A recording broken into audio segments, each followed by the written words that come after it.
nandito ako sa likod guys. Sa manukan ng kapatid ko guys. Sana next time basta yun, gusto ka lang naman din namang makatulong, pero minsan sa sitwasyon kasi minsan there are possibilities na gustuhin mo man guys, pero hindi pa pwede na parang hindi pwede, yung mga ganong bagay kasi ando na tayo. May mga bagay na dati nagagawa natin, pero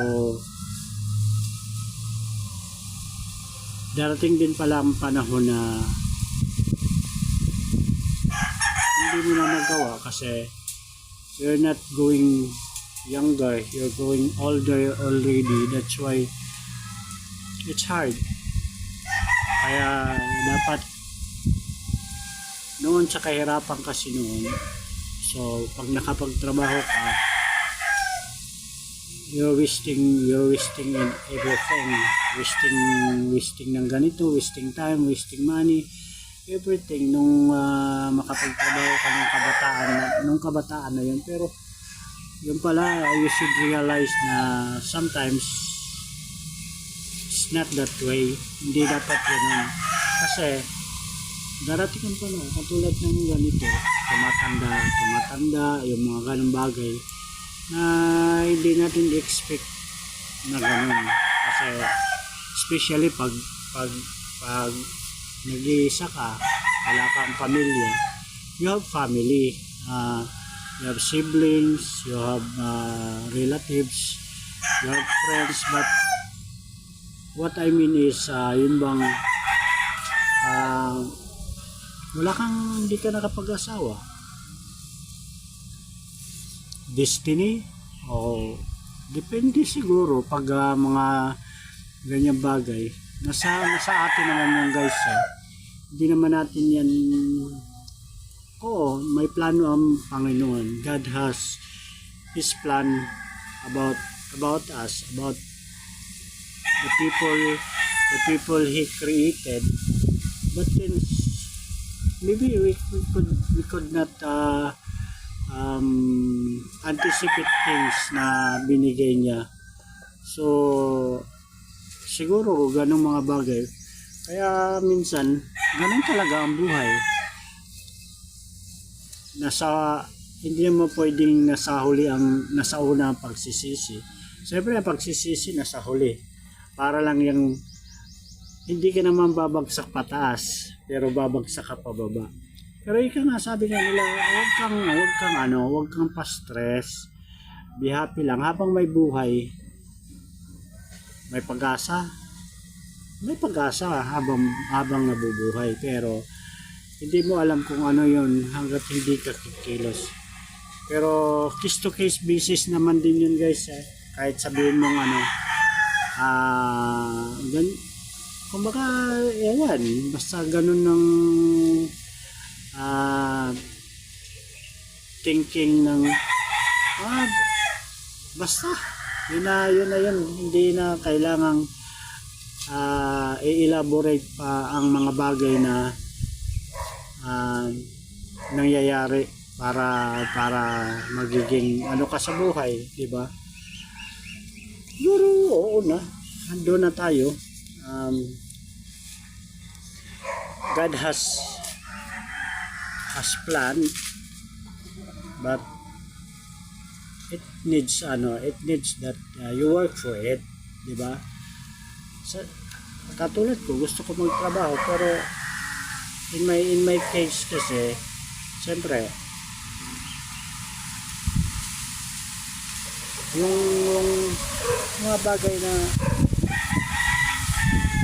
pwede na hindi pwede, sa sinabi ko nga kanina, pwede na hindi pwede na pwede, pero it depends sa time, it depends sa panahon kung ano ba talaga dapat. That's why di ba? We need to we need to accept the reality na pag hindi mo pala ginandahan ang mga bagay-bagay noon at hindi mo ito ini-embrace ng maayos, that's the time na habang lumalawig ka or habang lumalangoy ka sa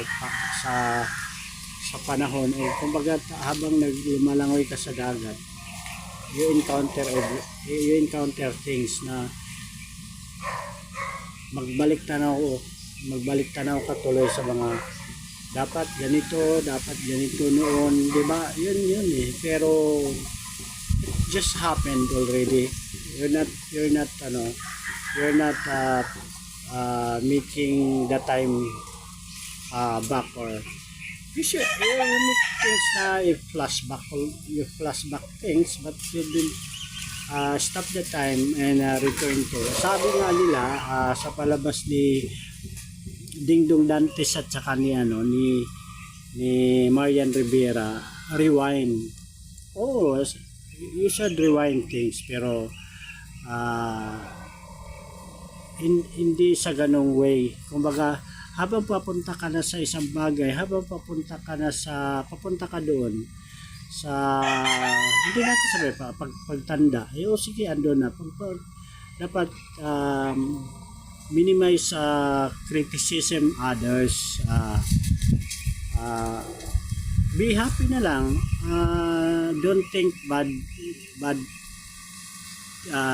things to others, diba? Because you don't know if you're awake, you don't know things na hanggang dyan ka na lang pala, huwag naman mangyari. Pero that's a reality, guys, na dapat every minute, every seconds, dapat hindi ka mag-iisip ng masama sa kapwa, guys. Dapat hindi ka nagsasalita ng mga hindi maganda sa kapwa, guys, kasi hindi mo alam yung time, guys. Hindi mo alam kung hanggang kailan ka magigising ka pa ba bukas. So spend time wisely, spend the time happy, spend the time positivity. Don't make stress your mind, don't make parang ganon, kasi you don't know what's happening for tomorrow or mamaya ba, mga ganyang bagay. Kaya dapat ka na lang, na lang, di ba? Kung may masasabi man sa iyo ang ibang tao, nasa kanila yan, guys. It's not our problem, it's not our fault. Basta pag may pagkakataon, gumagawa ka, kumikilos ka, kung ano yung naaayon. Andito na tayo, di ba? Pero dapat don't see bad things to people. I'm thinking that, guys, na-realize ko, naisip ko na ever since naman yun naman nangyayari, hindi ako ayaw kong maging negative, kasi hindi ko alam kung ano ang bukas, hindi ko alam kung ano mangyayari bukas, kung humihinga pa ba ako, ganun, guys. Kaya make things in a good faith. Mahalin mo yung family mo na nandyan. Always say good things in a little things. Say thank you, say I love you, baby, I love you, guys. Mga ganong bagay, kasi hindi mo alam, sometimes huli na anak. Sabi nga, diba, yung sa rewind kay Dingdong Dantes, hindi niya na yung panahon, guys, kasi nga hindi niya alam na mamamatay na siya, diba? So yun yung doon, guys, na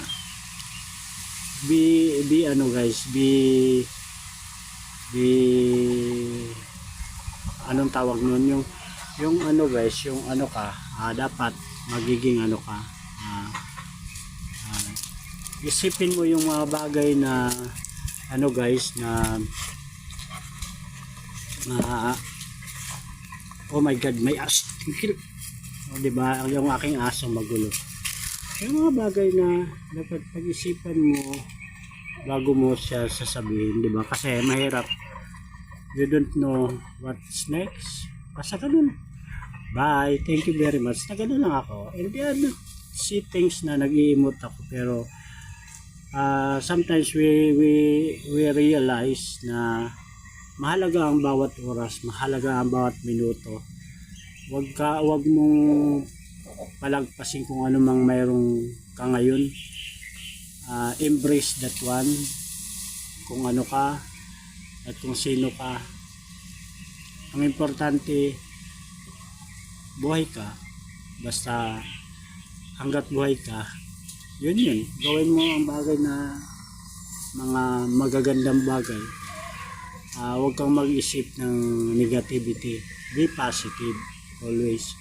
Kaya lagi din naman ako nagpapasalamat sa Panginoon. First sa Panginoon kasi buhay pa ako, buhay pa tayo. Then thankful din ako sa family ko kasi lalo na sa mga dito sa family ko sa Pampanga, sa mga dalagyado. Family dalagyado kasi alam ko embrace nila ako kahit na ganito ako, but syempre embrace, respect, jokes, okay, that's a funny things there, diba? Pero hoy, hindi ako iiyak, nagano na ako. I say thank you to God first, everything, sa lahat na every morning na wake up ako. Thanks saka sa mga grasyang binibigay niya to people. Thank you sa family ko, Dalagyado family, sa kapatid ko sa Mindanao guys, sa mga kapatid ko, sa mga pamangkin ko, thank you din. Basta laging yung ano na maging positive.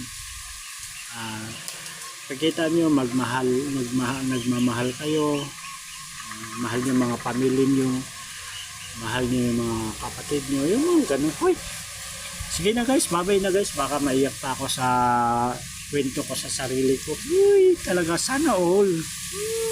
Bye bye. Thank you.